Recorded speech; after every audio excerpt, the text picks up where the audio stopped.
as I overthink everything in my head, which this is a diary after all, I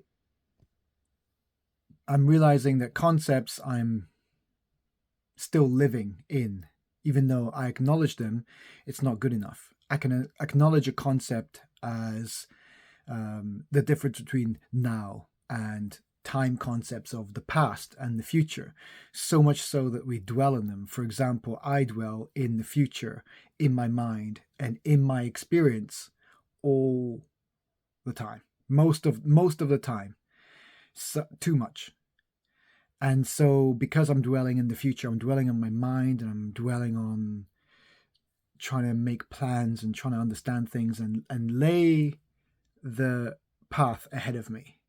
I referred to jigsaw pieces. So imagine if there's a there's a floor of a jigsaw that I'm standing on, and I'm laying the pieces in front of me. It's very important to learn from the pieces in the past, the pieces of the puzzle, in order to formulate the future. But it's very, very important to also keep laying those pieces beneath you, currently on the ground that you're standing, because for some reason, if these concepts are kind of disconnected, that we can say the past and the future are constructs that we kind of identify with too much. And we need to reawaken to the fact that there is no future and there is no past. They are constructs. We live in our minds too much. And so we live in those spaces too much. So the process of awareness and the now is ground yourself in the present moment. Whether you remind yourself conceptually, I'm enthralled in a mind concept of time and I have to now disenthrall myself, disidentify with that moment, and connect with truths that are right here, right now. They don't live in the past, they don't live in the future. Whatever you experience and what life is all the time is timeless. It's the now, every moment. And you refer to that as an underlying truth, and you go, yeah, that's kind of indisputable. How can I use that? Well, you say, that is the use. That is, the way of living that you've been neglecting.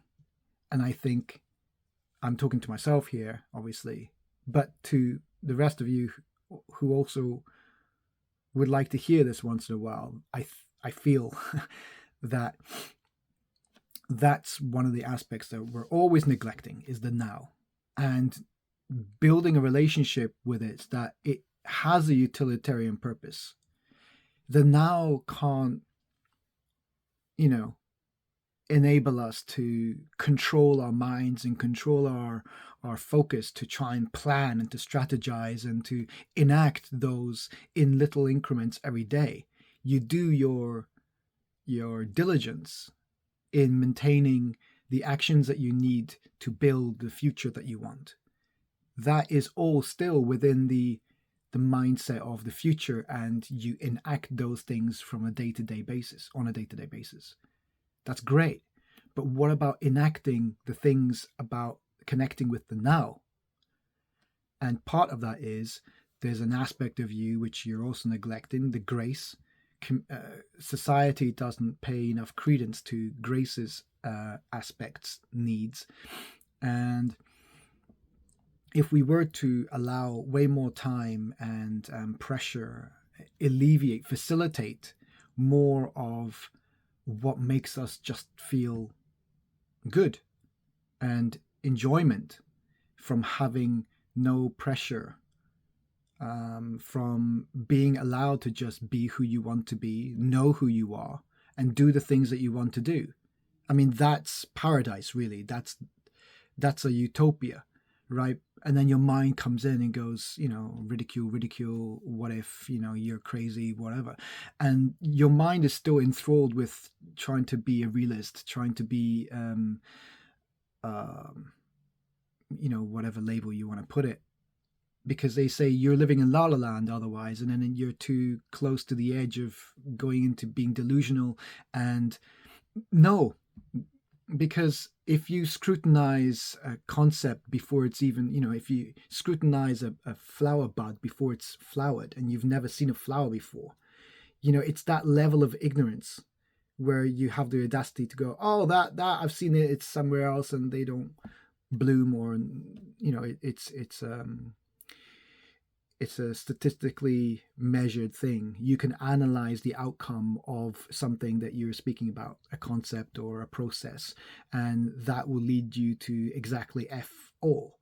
It will lead you to nowhere. And we can use our minds and our experience to calculate that. That's all still of the ego and of the mind. I'm talking about something